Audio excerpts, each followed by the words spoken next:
The Food Media Network presents Kitchen Lingo, the 5-second culinary vocab learning challenge. Common culinary terms range from various ways to serve and prepare food and beverages, to kitchen items and equipment, to the names of the dishes themselves. Cooking definitions can also come from languages other than English, such as French and Italian, which can sometimes be challenging to understand. However, learning as many kitchen terms and culinary vocabulary as you can helps provide a fundamental knowledge for any food and beverage professional or enthusiast. Do you know what today's word means in the culinary world? Well, you will have 5 seconds before the answer is revealed.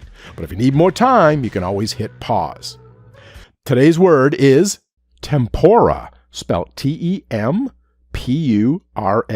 tempura. 5, 4, 3, 2, 1, 0.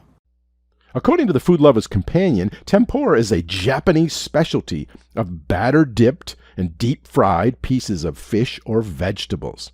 Tempura, which is usually accompanied by soy sauce, can be served as an hors d'oeuvre, a first course, or even an entree. Okay, if you knew what the word meant, good job! If you didn't know, well, you do now, and the word has been added to your Kitchen Lingo word inventory. Thank you for playing, and if you haven't yet subscribed, please do so. It's free, so that way you'll be notified when the next Kitchen Lingo Culinary Vocab Learning Challenge is available.